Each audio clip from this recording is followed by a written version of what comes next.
법인세를 결산하는 가장 좋은 방법은 정확한 결산을 진행하는 건데요. 정확한 결산이란 정확한 수입과 지출을 확인해서 정확한 순이익을 산출하는 거죠. 그래서 납부하지 않아도 되는 세금을 납부하지 않는 건데요. 의외로 가장 기본적이면서 잘 못 지키시는 대표님들이 많습니다. 안녕하세요. 절세를 통해 고객의 사업 성공을 디자인하고 미래를 함께 만들어가는 절세미녀 김윤혜 기사입니다. 연초에는 여러 가지 종류의 신고가 몰려 있는데요. 그중 가장 대표적인 것이 바로 법인세 신고죠. 오늘은 법인세 신고 기한과 법인세율, 그리고 법인세는 어떻게 계산이 되는지, 또 어떤 자료들을 준비해서 절세를 할 수 있는지 알아보는 시간을 가져보도록 하겠습니다. 법인세 신고는 법인 사업자들이 신고해야 되는 세금에 해당이 되고요. 개인 사업자분들은 법인세 신고와 비슷한 게 바로 종합소득세 신고죠. 법인세 신고 기한은 2025년 3월 31일까지 진행을 해주셔야 됩니다. 2025년 3월 31일은 월요일이더라고요.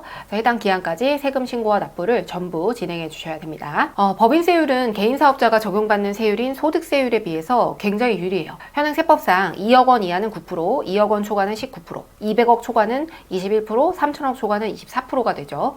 예를 들어서 회사 경영을 통해서 2억 원의 순이익이 발생했다라고 가정하게 되면 법인 사업자는 2억에 대해서 9%인 1,800만 원의 세금을 납부하게 됩니다. 반면에 개인 사업자 기준으로 2억 원의 순이익이 발생했다라고 하게 되면 약 5,600만 원 정도의 세금이 발생하게 되죠. 물론 법인 사업자는 이 법인에서 이렇게 법인세를 내고 나서 개인으로 가져오기 위해서는 또 소득세를 내야 되긴 하지만 개인으로 소득을 굳이 가져오지 않아도 되는 그런 상황이라고 한다면 법인 사업자가 절대적으로 세금 측면에서는 유리하다고 볼 수 있겠죠. 또 법인세뿐만 아니라 법인 사업자는 2억 원에 대해서 법인세만 내면 되지만 개인 사업자의 경우에는 이 소득세뿐만 아니라 이 소득에 대해서 건강보험료 약 7%가 부과가 되기 때문에 5,600만 원의 소득세에다가 7%에 해당되는 건강보험료가 1,400만 원 정도가 되거든요. 연간. 그렇게 되면 총 7천만 원 정도를 부담하게 되는 거예요.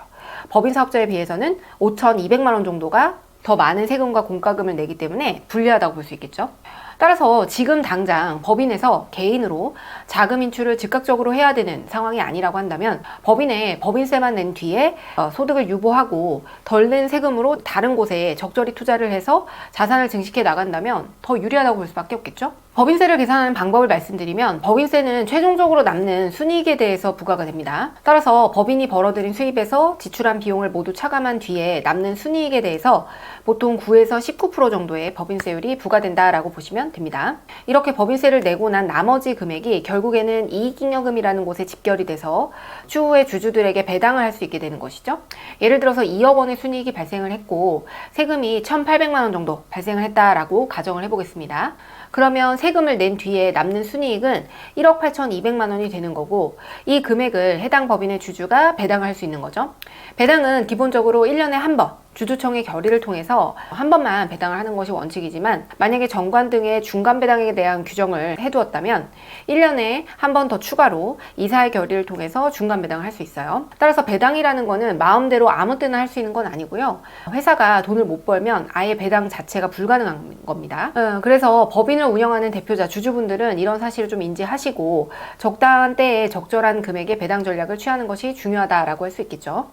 일단 회사가 돈을 아직 못 벌고 있다라고 하게 되면 걱정 자체를 안 하셔도 됩니다. 법인세를 결산하는 가장 좋은 방법은 정확한 결산을 진행하는 건데요. 정확한 결산이란 정확한 수입과 지출을 확인해서 정확한 순이익을 산출하는 거죠.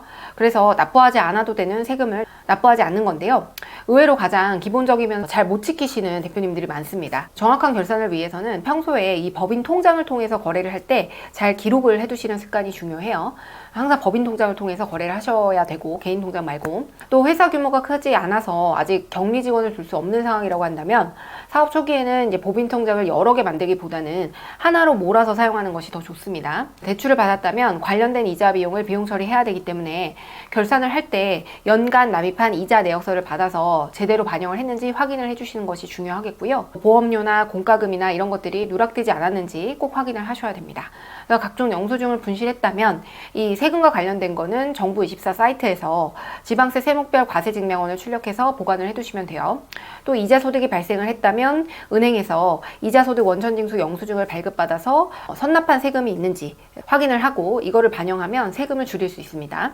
또 직원에 대한 퇴직금을 만약에 DC형 계좌로 납입하고 계시다면 해당 관련된 영수증을 수취를 해서 비용 처리에 반영을 해주셔야 되겠죠. 그리고 두 번째는 각종 세액공제와 세액감면 제도를 활용을 하는 것인데요. 법인 대표자 역시 최초 창업을 하는 경우라면 지역이나 나이에 따라서 창업감면 혜택을 50에서 100% 5년간 적용받을 수 있습니다. 만약에 창업감면 혜택을 받지 못하더라도 일정 업종은 중소기업에 해당이 되면 기본적으로 대부분 그 중소기업 특별세액감면 혜택을 받을 수 있기 때문에 10에서 30% 정도 세액감면을 받을 수 있어요. 또 직원을 고용했다면 고용과 관련된 공제가 현재로서는 가장 큰 부분인데요. 직원 고용 인원이 증가하게 되면 통합고용세액공제 기준으로 중소기업의 경우에는 한 명당 수도권은 850만 원, 수도권 외 지역은 950만 원의 공제가 가능합니다. 만약 중소기업이 청년을 고용했다면 수도권은 1인당 1,450만 원, 비수도권은 1,550만 원 공제가 가능하죠. 다만 이 규정은 직원 수가 감소하는 경우에 당초 받았던 세액공제 금액이 추징되기 때문에 주의하셔야 되겠습니다.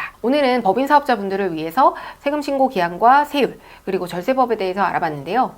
법인 사업자는 복식부기 방식으로 재무제표를 만들어서 신고해야 되기 때문에 개인 사업자에 비해서는 조금 더 복잡하고 어려운 게 사실입니다. 물론 처음에는 복잡하고 어려워 보일 수 있지만 정확한 신고와 체계적인 절세 전략을 통해서 세금 부담을 줄일 수 있고요. 법인세 신고와 관련해서 도움이 필요하시다면 언제든 저희 디자인텍스로 연락주세요. 이 영상이 도움이 되셨다면 좋아요와 구독 부탁드립니다.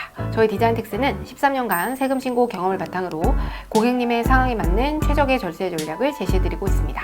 세금과 관련해서 문의사항이 있으실 경우 아래 고정 댓글에 남겨진 카카오톡 플러스 친구 링크로 연락주세요. 오늘 영상이 세금에 대한 여러분들의 고민 해결에 도움이 되셨길 바라며 지금까지 세금 전문 회계사 디자인텍스 대표 김연혜였습니다. 감사합니다. 안녕.